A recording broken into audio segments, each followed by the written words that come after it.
Every spring, just as the first wildflowers began blooming along the roads of Maple Hollow, an old workshop came alive. Before sunrise, before the town stirred, the familiar sound of a hammer echoed through the crisp morning air. Tap, tap, tap. Everyone knew exactly who it was: George Miller. At 84 years old, George still woke before dawn every day. His hands had become slower. His shoulders ached more than they once had. But every spring, he built exactly one thing: a small wooden birdhouse. Not two, not 10, just one. Every year, without fail, his workshop sat behind a modest white cottage on the edge of town. The building smelled of cedar, pine, fresh sawdust, and memories.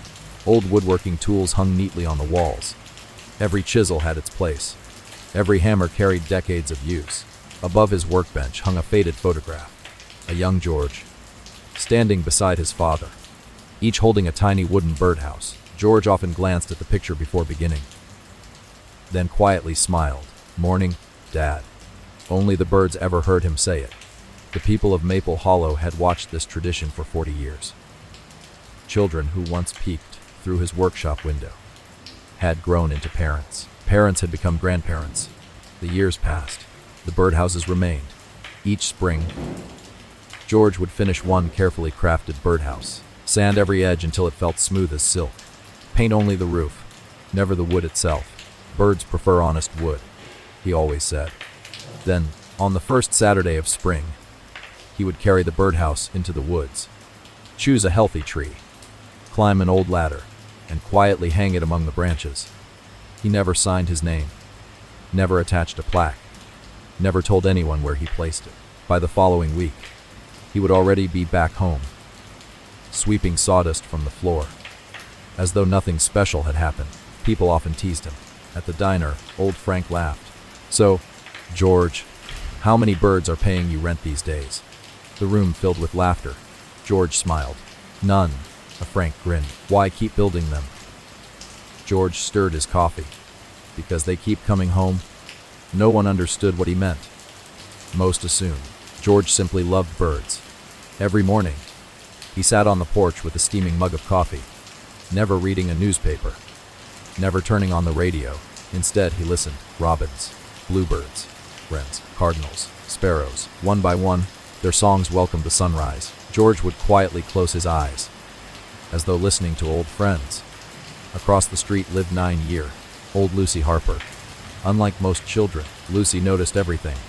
She knew which flowers bloomed first each spring, which squirrel always stole acorns from Mrs. Benson's garden, and which old man smiled every time a bird landed nearby. One morning, Lucy watched George scatter a handful of bird seed across his yard. Within seconds, half a dozen sparrows fluttered down.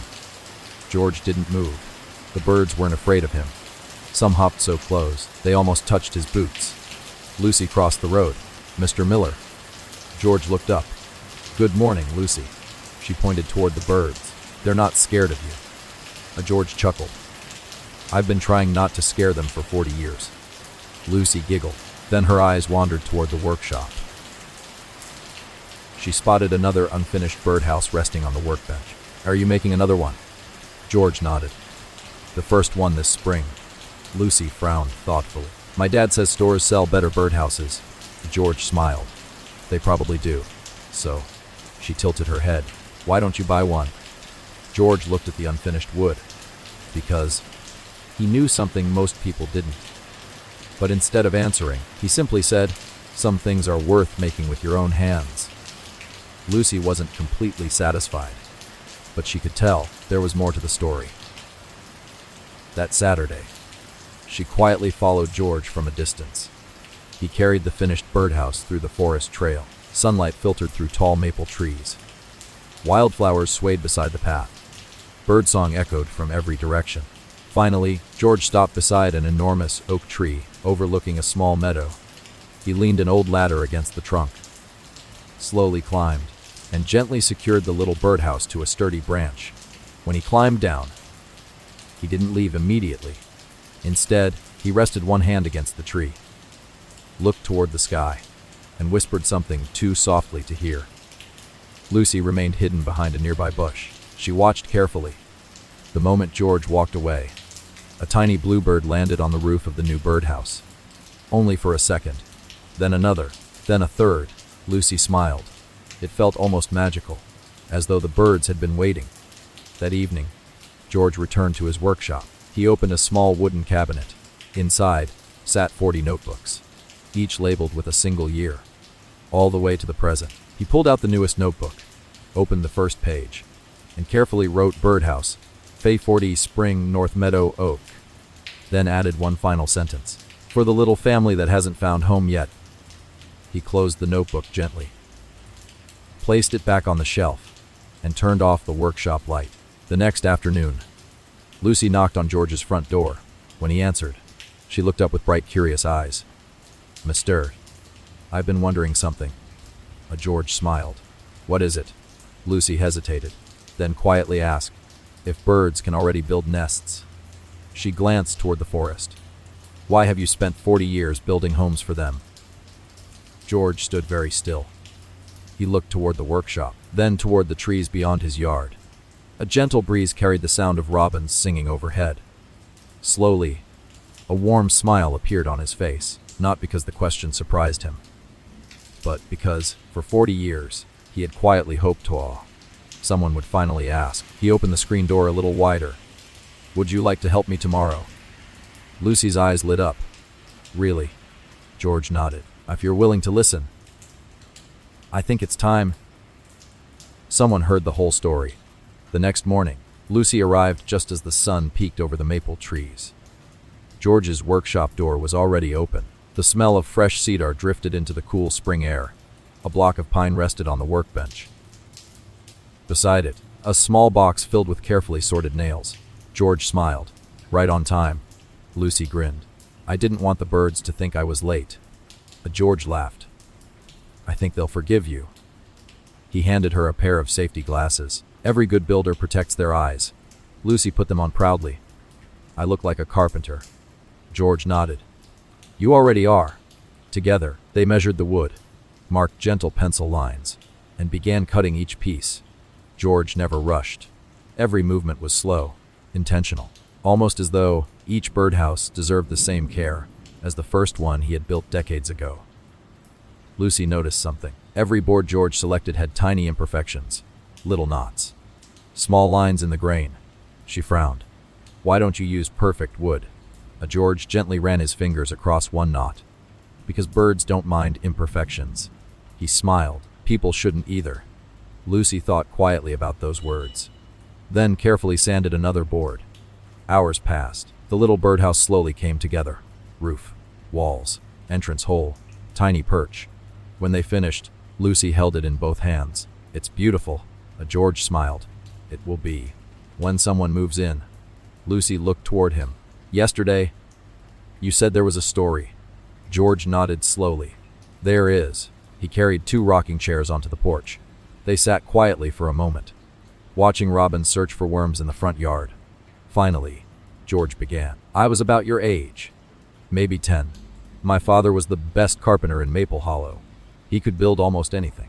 Barns, tables, front porches, church pews. But every spring, he always made one little birdhouse." Lucy smiled. "Just one." George nodded. "Exactly one. I asked him why." George continued. "He told me, every home matters." I thought he meant people." He chuckled softly. "I was wrong." George looked toward the forest. His eyes grew distant.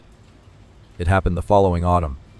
A powerful storm swept across Maple Hollow, stronger than anyone had expected. The wind tore branches from the trees.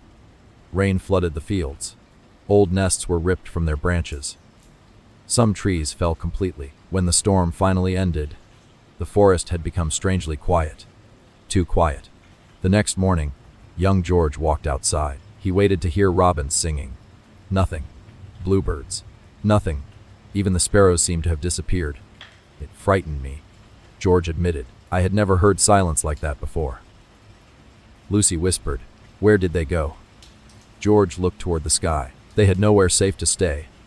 For weeks, his father walked through the damaged woods, looking carefully at broken branches, fallen trees, empty nests scattered across the ground. He didn't complain. He didn't become angry. He simply returned home, opened his workshop, and started building. One birdhouse, then another, not dozens, just enough to help the birds begin again. Every Saturday, father and son carried the little wooden homes into the forest. They hung them carefully, never too low, never too high, always facing away from the strongest winds. I remember asking him. George smiled. "Do you really think birds will use them?" His father looked at the little wooden house, then answered with a smile. "But hope always needs somewhere to land." Lucy repeated the words quietly. "Hope always needs somewhere to land." George nodded. "I've never forgotten them." The following spring, something wonderful happened. The birds came back. Not all at once. One robin, two wrens, they bluebirds, then dozens more. Each morning, the forest grew louder, healthier, more alive. George remembered watching his father stand quietly beneath one of the birdhouses, listening, smiling, without saying a word. It wasn't about being thanked, George said. It was about hearing life return. Several years later, George was 19 when his father became seriously ill. The doctors did everything they could, but they knew he didn't have much time. One warm afternoon, George wheeled his father's chair onto the porch. Birdsong filled the air. A bluebird disappeared into one of the little wooden houses hanging nearby. His father smiled. "You hear that?" George nodded. "They're singing." His father closed his eyes. "Promise me something." George reached for his hand. "Anything." His father spoke slowly. Every word mattered. "When I'm gone, build one birdhouse every spring. Not because birds need you." He smiled gently.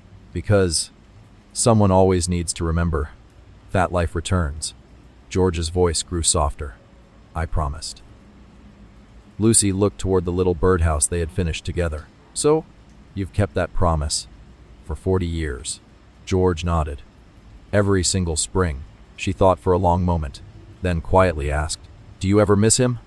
George smiled. "Every day." He looked toward the birds gathering in the maple tree.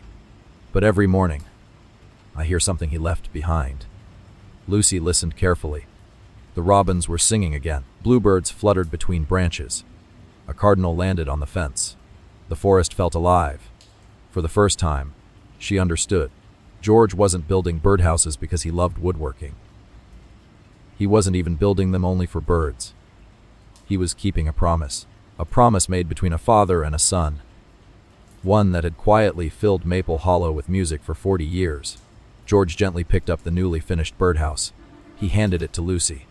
"I think," he smiled, "this one should be yours to hang." Lucy's eyes widened. "Really?" George nodded. "If you're going to continue this story, you should begin by placing the next page." The afternoon sun filtered gently through the maple trees. Lucy carefully carried the little birdhouse George had helped her build. Neither of them hurried.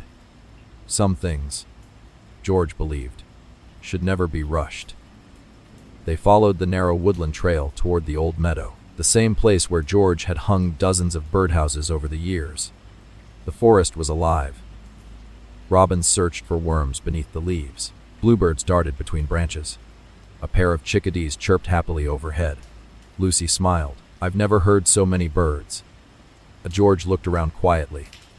"They've been singing here for a long time." He paused. Most people simply stopped noticing.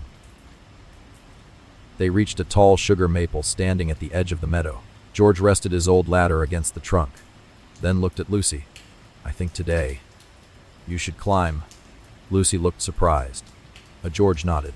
"It's your birdhouse, so it deserves your hands." Carefully, step by step, Lucy climbed until she reached a sturdy branch. George handed her the small wooden house. She gently secured it in place, tightened the final screw, then stepped back. "It looks tiny," she whispered. George smiled. So did the first one. Before climbing down, Lucy noticed something. Several older birdhouses hung nearby. Some looked brand new. Others had faded with age. One roof had turned silver after years beneath the sun. Another carried tiny scratches left by squirrels. None of them were identical. Every one had been built by hand. Every one carried its own character. As they walked back toward the workshop, Lucy asked, Do you remember every birdhouse? George laughed softly. My memory isn't that good anymore. He smiled. That's why I wrote them down. Inside the workshop, George opened the same old wooden cabinet Lucy had noticed before. This time, he pulled every notebook onto the workbench. 40 leather journals, each marked with a single year, all the way to the present. Lucy stared in amazement. You kept them all? George nodded. Every spring deserves to be remembered. He opened the oldest notebook.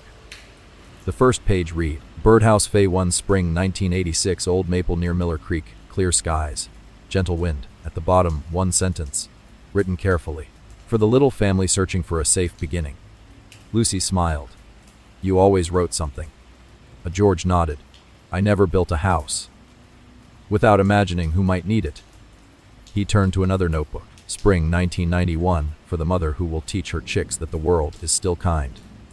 Another, Spring 1998, for the bird brave enough to sing after a hard winter. Another, Spring 2007, for whoever reminds this forest that every new season deserves another chance. Lucy slowly looked up. You weren't writing to people. George smiled gently. Sometimes I was. She looked confused. George pointed toward the window.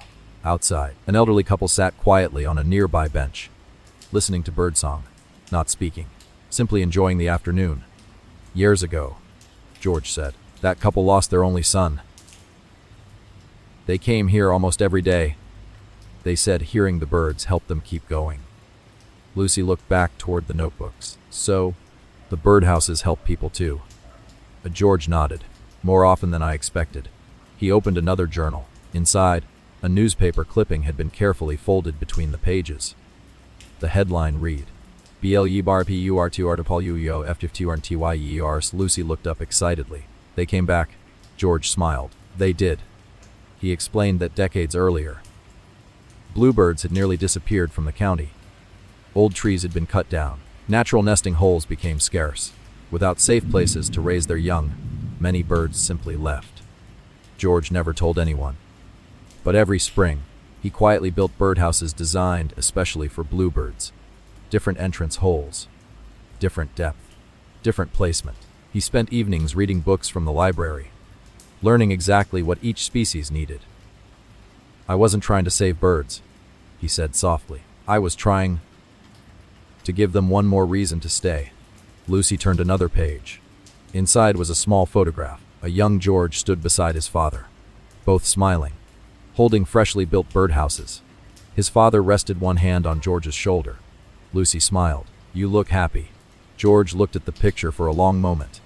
I was, he whispered. And every spring, for a little while, I still am. Just then, someone knocked gently on the workshop door. It was Dr. Emily Carter, the town veterinarian.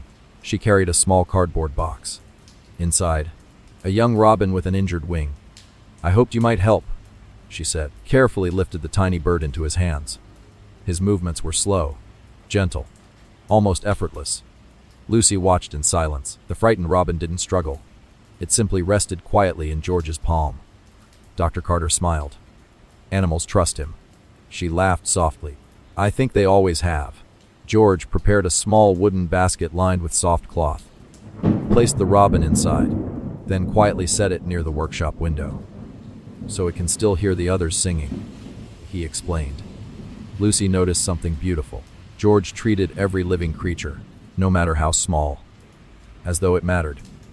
Before leaving, Dr. Carter looked around the workshop. Her eyes settled on the shelf of notebooks. I never knew, she whispered. You recorded every spring. George smiled. I wasn't recording birdhouses.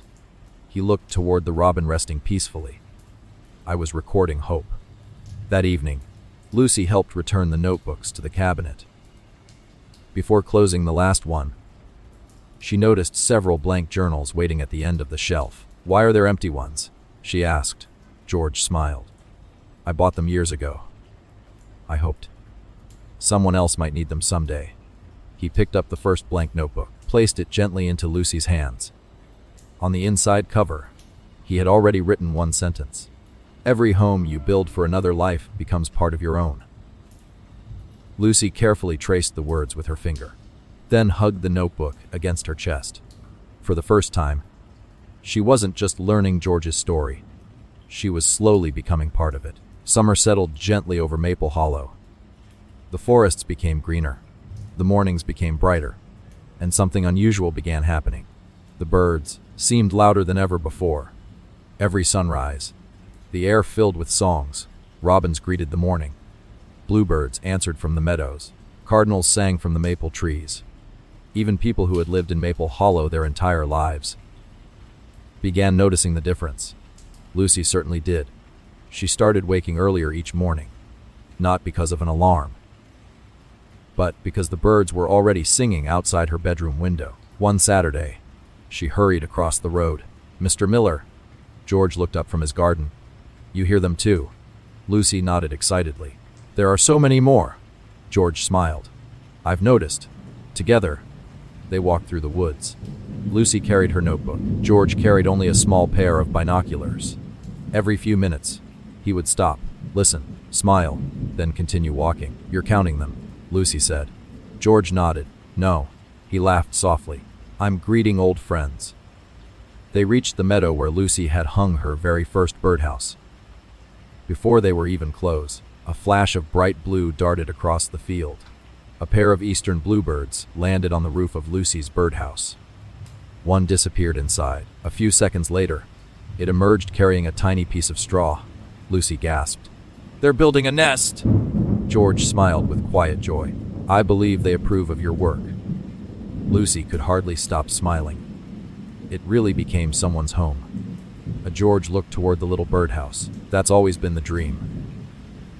As they continued walking, they noticed something else. Nearly every birdhouse George had built over the years was occupied. Some sheltered bluebirds, others housed wrens. A family of chickadees chirped noisily from another. Tiny beaks appeared at entrance holes. Parents flew back and forth carrying insects for hungry chicks. The forest felt wonderfully alive. Just then, white SUV slowly pulled into the trailhead parking area. The doors opened. 3 people stepped out carrying cameras, clipboards, and binoculars. Their jackets displayed the logo of the State Wildlife Research Center. Lucy whispered, "Who are they?" George shrugged. "I suppose we're about to find out." The group approached politely. A woman in her 50s smiled warmly. "Mr. George Miller." George nodded. "I'm Dr. Rebecca Collins." She extended her hand. "We've been hoping to meet you." George looked puzzled. "I'm afraid you have the advantage." Dr. Collins laughed. "Actually, you've been helping our work for years." She opened a large folder. Inside were maps, photographs, and colorful charts. Lucy peeked over the edge. Every page seemed covered with little bird symbols. "We've been studying eastern bluebirds across the county for nearly 15 years.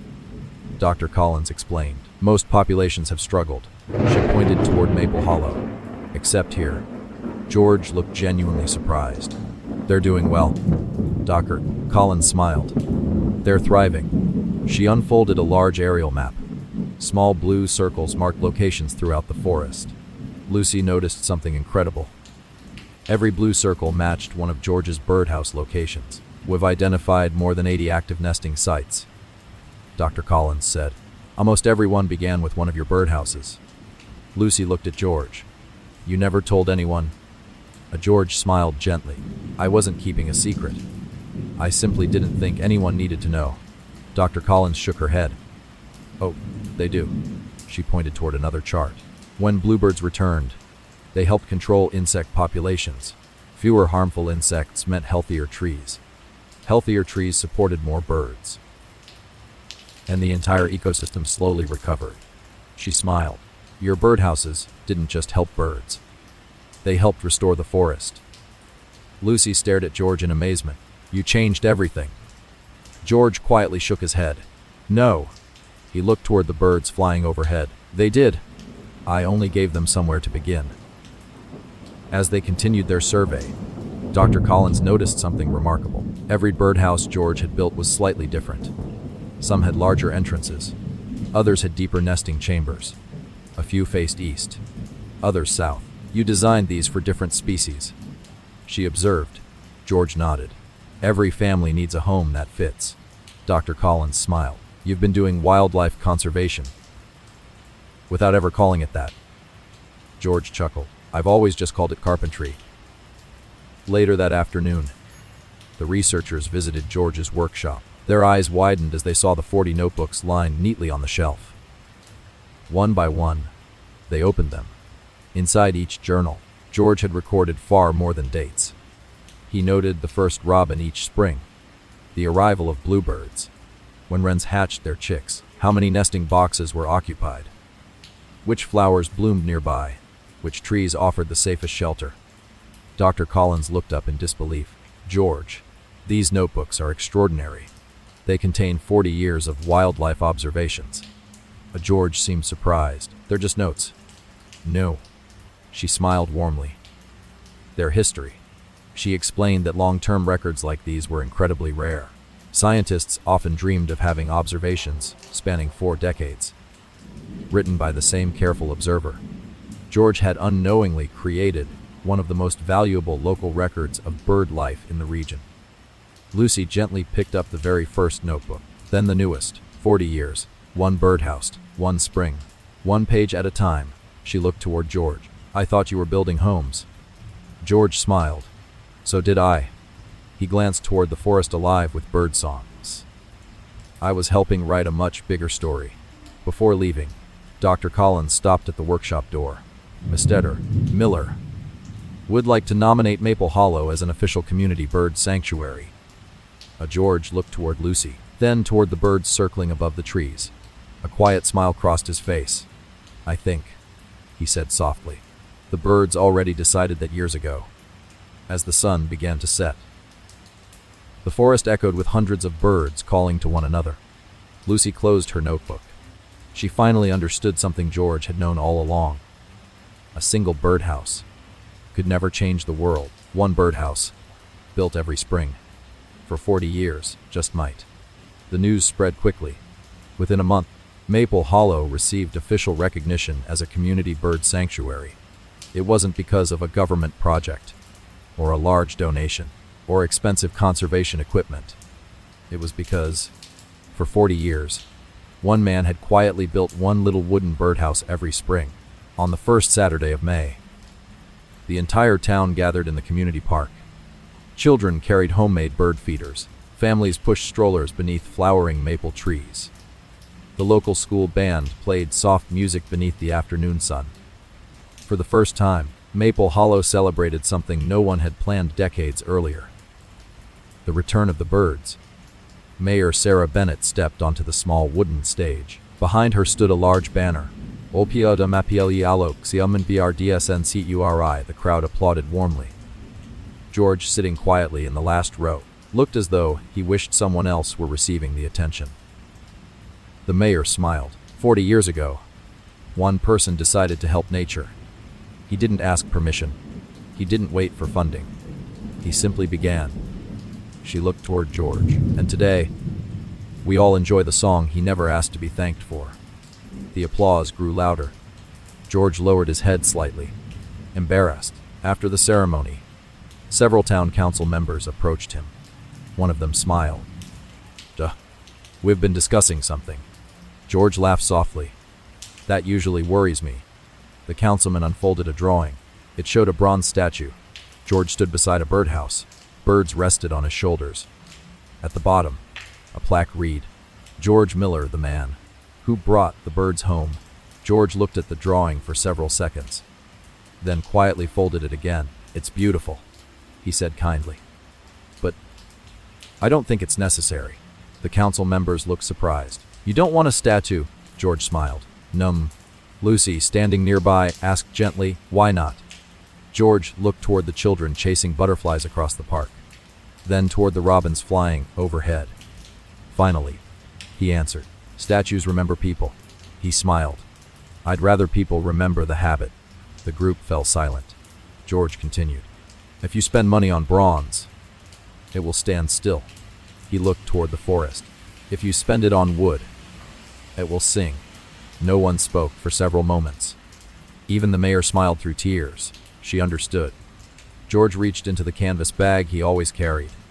He removed a folded piece of paper. I've been thinking about this for a long time. He handed the paper to Mayor Bennett. Across the top, written neatly in pencil, were 4 simple words. Birdhouse Day. Underneath, George had written a short idea. Every first Saturday of spring, every family in Maple Hollow would build at least one birdhouse. Children would paint them. Parents would assemble them. Grandparents would tell stories while sanding the wood. The birdhouses would be hung together throughout the forest. Not in George's honor, for the future. Lucy smiled. So, it won't just be your tradition anymore. George gently shook his head. It never was. I simply started it. The town council approved the idea immediately. No voting, no debate. Every hand rose. Over the next several months, the old workshop became busier than ever. George no longer worked alone. Every Wednesday afternoon, children arrived after school. Teenagers learned how to measure wood. Parents practiced using sandpaper. Grandparents shared old woodworking tricks. The workshop filled with laughter, mistakes, questions, and sawdust. Lots of sawdust. George enjoyed every moment. Whenever a child accidentally hammered a nail crooked, he smiled. The birds won't mind. Whenever someone worried a roof wasn't perfectly straight, he laughed. They're looking for shelter, not perfection. Lucy became his unofficial assistant. She greeted everyone at the door, organized the tools, labeled each finished birdhouse, and reminded younger children to wear safety glasses. George often smiled quietly as he watched her. Without realizing it, she had already begun teaching others.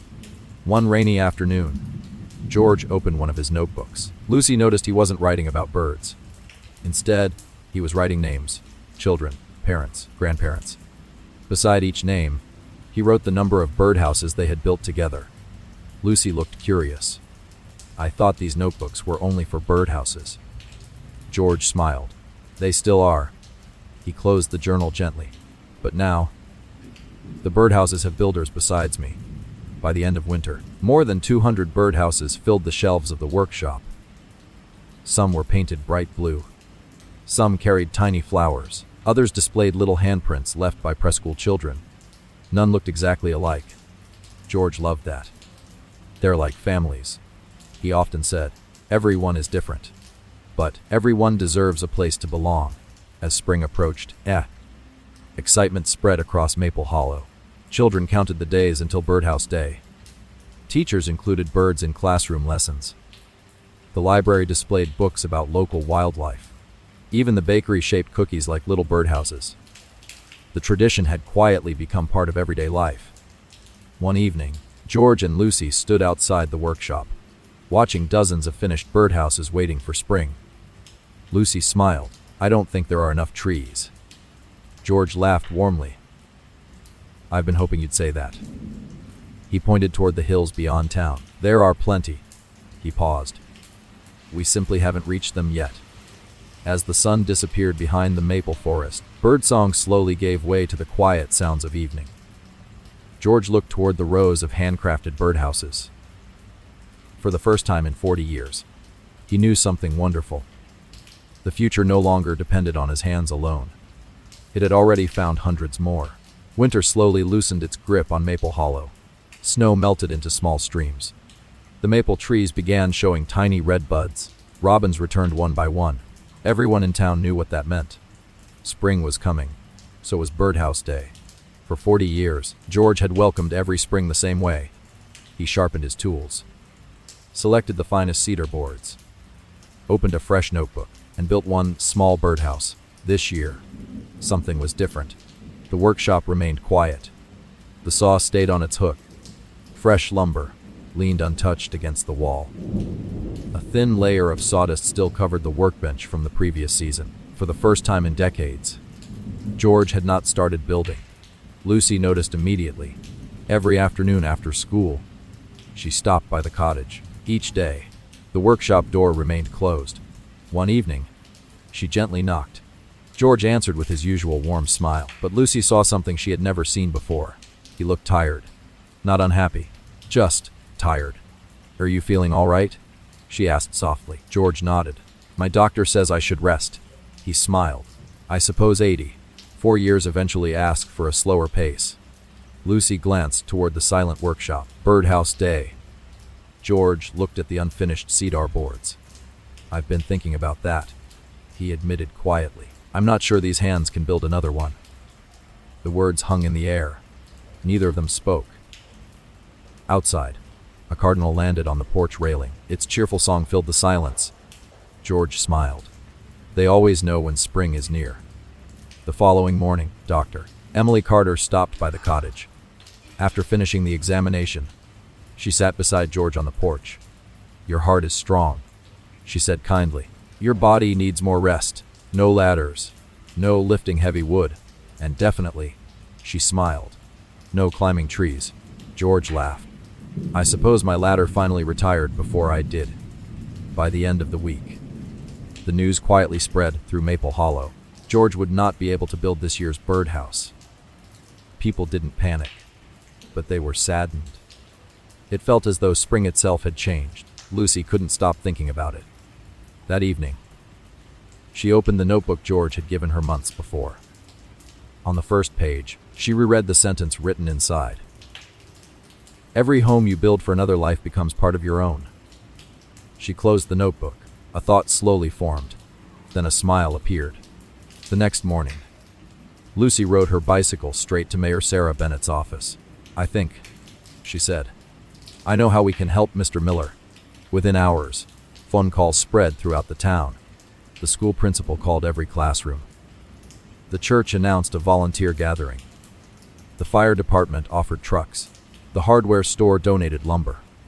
The local sawmill delivered cedar boards free of charge. No one asked who would be in charge. Everyone already knew what needed to be done. Meanwhile, George remained completely unaware. He spent his mornings feeding birds from the porch, watching bluebirds carry twigs into the nesting boxes, listening to the songs that had become the soundtrack of his life. Mrs. Benson visited with homemade apple pie. Old Frank brought fresh coffee. The mail carrier delivered dozens of letters. Many came from people who had visited Maple Hollow after hearing about Birdhouse Day. Some enclosed photographs, children smiling beside handmade birdhouses, families hanging them in distant forests, communities beginning traditions of their own. George carefully read every letter, then placed each one inside a wooden box labeled, "Proof that Kinness Travels."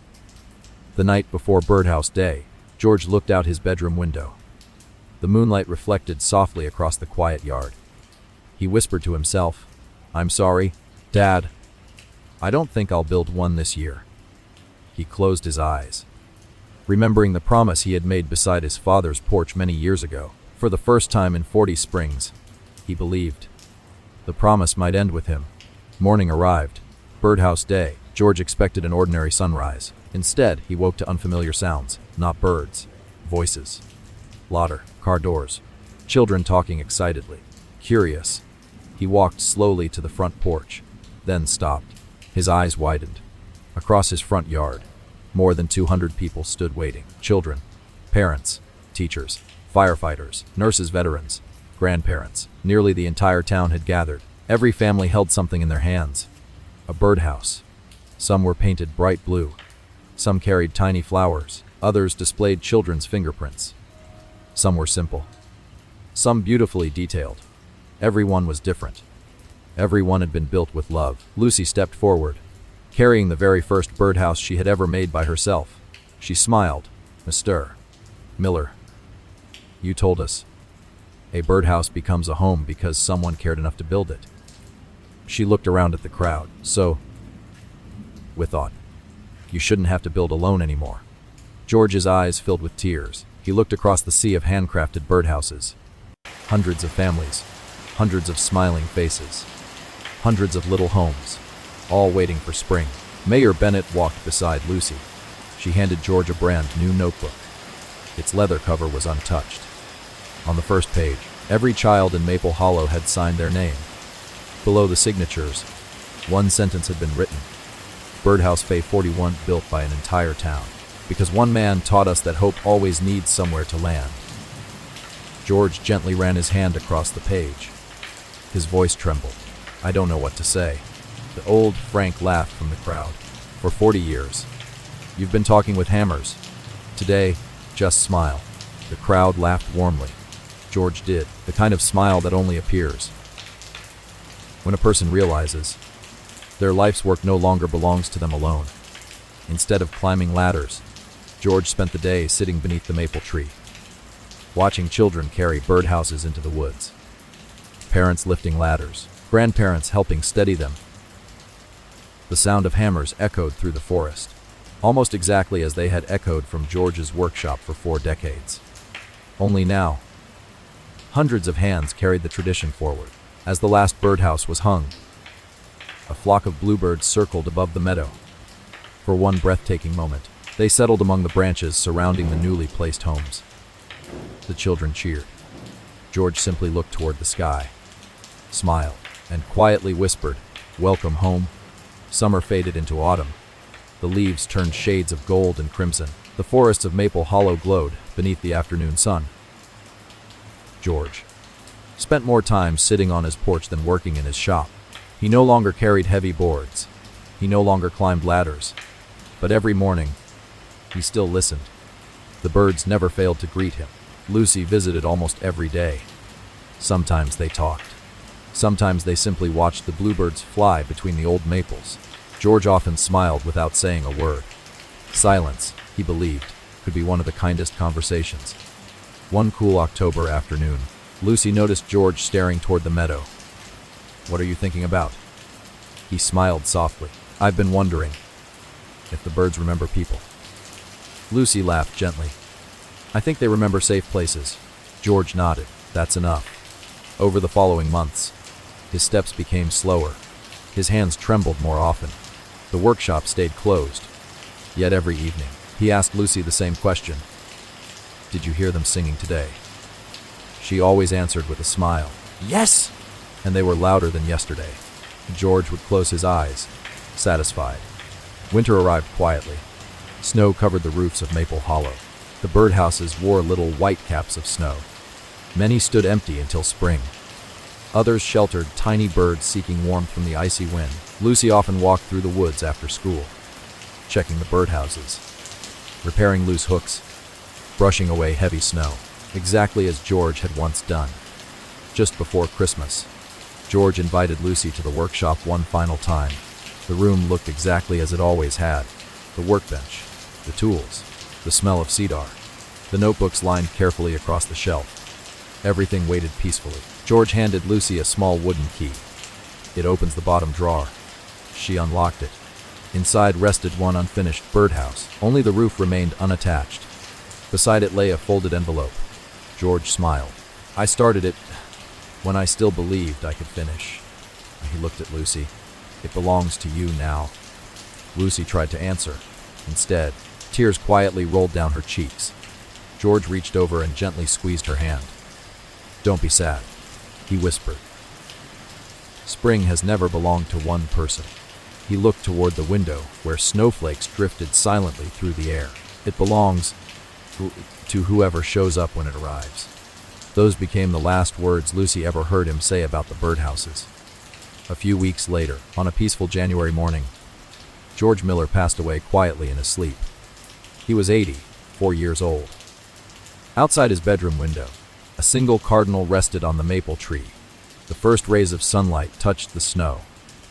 The town church bell rang softly. Maple Hollow had lost its quiet carpenter. The funeral took place 3 days later. It was simple. Exactly as George had requested. No grand speeches, no elaborate flowers, just family, friends, neighbors, and the gentle sound of birds gathering in the nearby trees. Instead of expensive wreaths, people carried small wooden birdhouses, each one handcrafted, each one different. Together, they surrounded George's simple cedar casket. No one had organized it. The town simply knew. It was what he would have wanted. Mayor Sarah Bennett stood before the gathering. She unfolded a letter George had left behind. His handwriting was careful, steady, familiar. She began reading aloud. "If you're hearing these words, though, I've already heard my last spring. Please don't spend your time missing me. Go outside.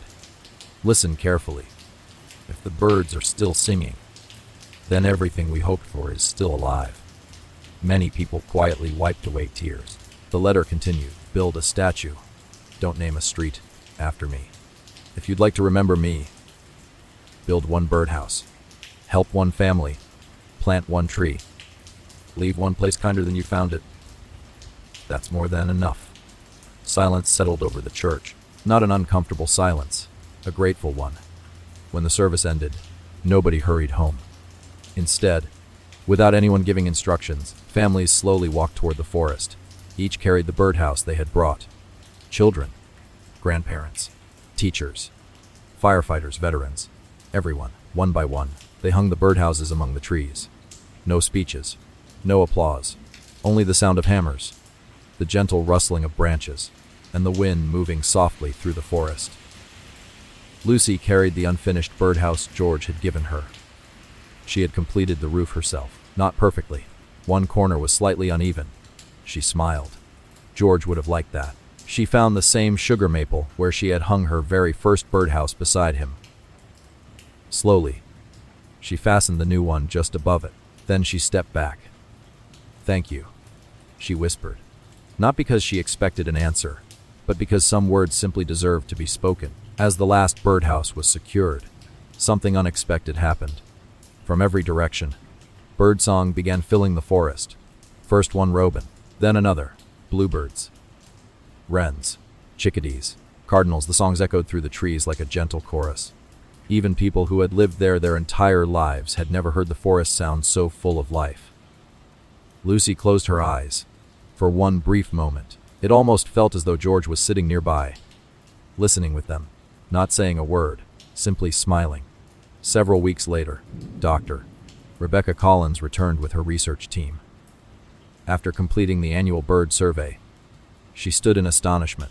The number of active nests had reached the highest level ever recorded in the county. Species that had disappeared decades earlier had begun nesting again. The forest was healthier than anyone had imagined possible. She quietly looked toward George's empty workshop, then wrote one sentence in her field journal. One carpenter proved that quiet acts repeated over a lifetime can reshape an entire ecosystem. No monument stood in George's honor. No bronze statue. No marble plaque. Only hundreds of little wooden homes, scattered beneath the trees, filled with life, exactly as he would have wanted. The first spring without George arrived quietly. The snow melted from the hills. Wildflowers appeared beside the woodland paths. And before sunrise, the birds returned, exactly as they always had. But this year, no gentle hammer echoed from George's workshop. No warm light shone through its windows before dawn. The old cottage stood peacefully beneath the maple trees. Its workshop remained exactly as George had left it. The tools rested neatly on the wall. The scent of cedar still lingered in the air. It felt less like an empty building, and more like a place waiting for footsteps that everyone knew would never come again. Lucy stood in the doorway. She had grown taller over the past year, more confident. Yet as she looked around the familiar workshop, she suddenly felt like the little girl who had once asked, "Why do you keep building birdhouses?" She gently placed her hand on George's workbench. There, exactly where he always kept it, lay the final notebook, the one marked Birdhouse 4-1 built by an entire town. Lucy smiled through quiet tears. A few days later, Dr. Rebecca Collins returned with several researchers from the state university. They had come with a respectful request. George's 40 notebooks had become something extraordinary. Not simply memories, not merely journals, one of the longest continuous wildlife records ever written by a single citizen in the region. Lucy carefully carried the journals into the town library. One by one, the researchers opened them. Every page revealed remarkable detail: dates, bird species, nest locations, migration times, flowering plants, tree health, storm damage, even notes about insects and wildflowers. Professor Daniel Harris adjusted his glasses. He could hardly believe what he was reading. "I've spent 30 years studying ecosystems," he said quietly. "I've never seen records this complete." Another scientist looked up. He wasn't trying to become a researcher. She smiled. He was simply paying attention. That afternoon, the team began comparing George's journals with satellite images and historical environmental records. something incredible emerged. Whenever George increased the number of bluebird houses, the bluebird population slowly recovered. A few years later, the number of destructive insects declined. As insect populations balanced, young oak and maple trees survived more easily. Healthier forests supported more insects beneficial to pollination. Wildflowers spread naturally. Butterflies increased. Small mammals returned. More birds followed. The entire ecosystem had slowly healed. Not through one grand project, but through thousands of tiny acts, repeated patiently over 4 decades. Professor Harris leaned back in amazement. It's like watching a forest write its own thank you letter. Within weeks, universities requested permission to study George's notebooks. Conservation groups contacted Maple Hollow. Nature magazines wrote articles about the quiet carpenter who had unknowingly restored an ecosystem. Lucy found it almost funny. George would have blushed at every interview. He never wanted attention. He only wanted the birds to have somewhere safe to raise their families. Meanwhile, Birdhouse Day approached once again. Only this time, everyone quietly wondered the same thing. Who would begin the ceremony? For 40 years, it had always been George. Mayor Bennett visited Lucy one evening. They sat together on George's old porch. The rocking chair beside them remained empty. The mayor spoke gently. "I think the town needs someone." Lucy looked surprised. Mayor Bennett smiled. "George didn't leave you his workshop by accident. He didn't give you those notebooks by accident. And he certainly didn't ask you to hang that first birdhouse by accident." Lucy looked toward the forest. "I don't know if I can do what he did." The mayor shook her head. "You don't have to. You only have to do what he taught you."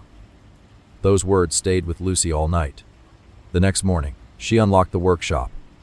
Sunlight streamed through the windows. Dust floated gently through the warm air. Everything remained exactly where George had placed it. Lucy slowly picked up his favorite hammer.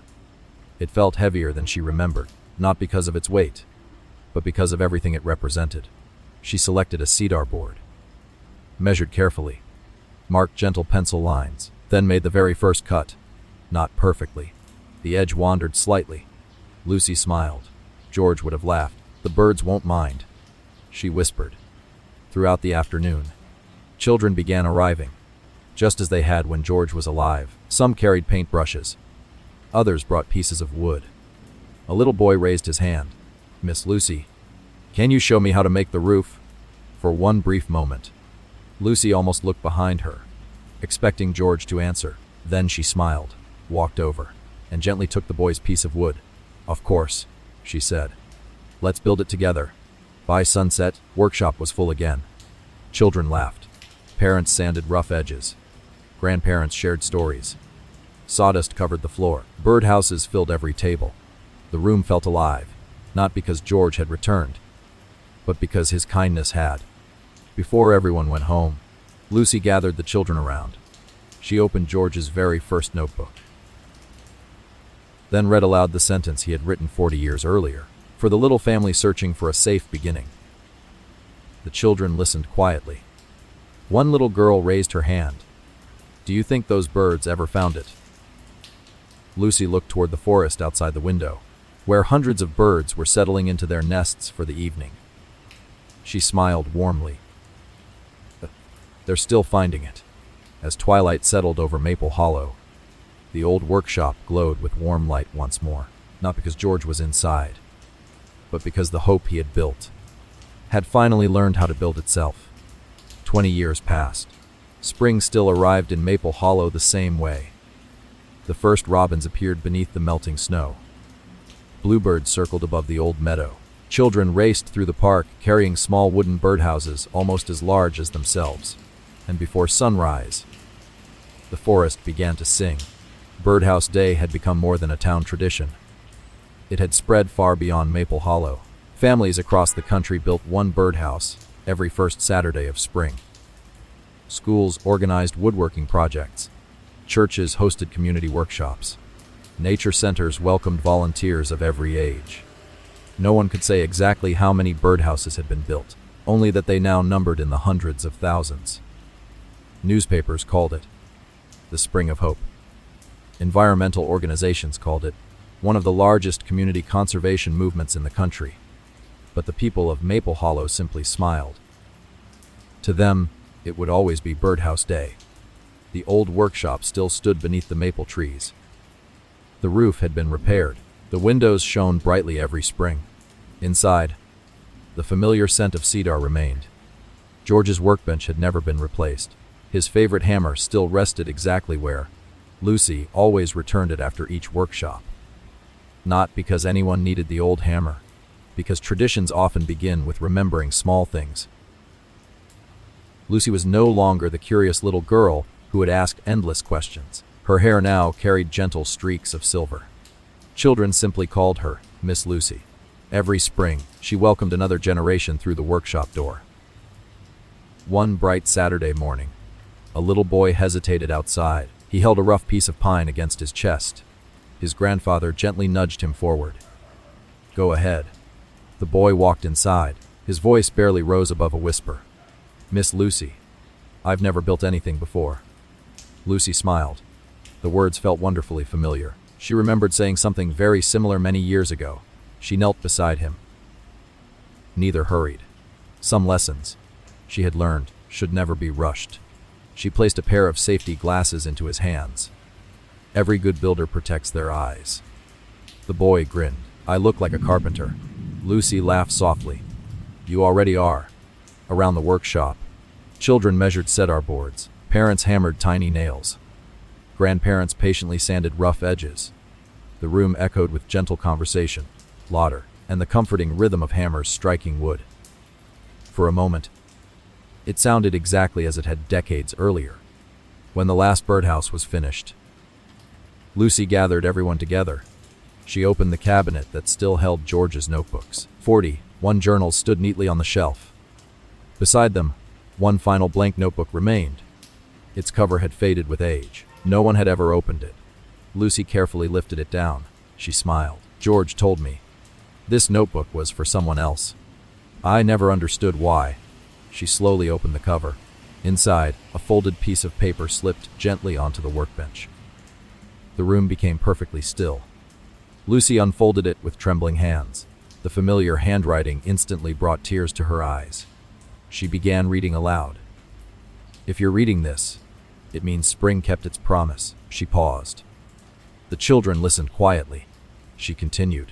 "Perhaps the workshop is full again.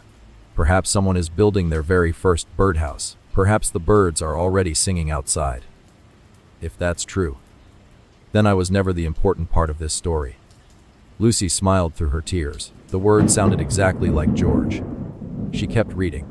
"A tradition survives for only one reason. Someone decides it is worth continuing, not because they must, because they choose to. Kindness works the same way."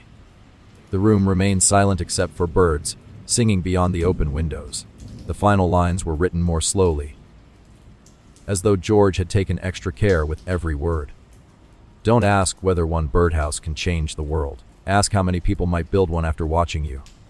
Hope grows quietly, one season, one family, one act of kindness at a time. If the birds are still singing, keep building." Lucy carefully folded the letter. No one applauded. No one spoke. Some moments deserved only gratitude.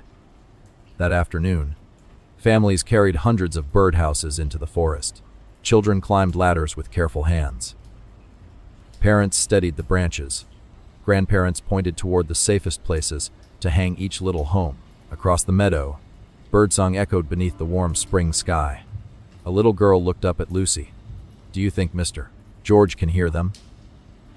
Lucy looked toward the old maple tree, where George had once hung his very first birdhouse. A gentle breeze moved through the leaves. Bluebirds darted between the branches. She smiled warmly.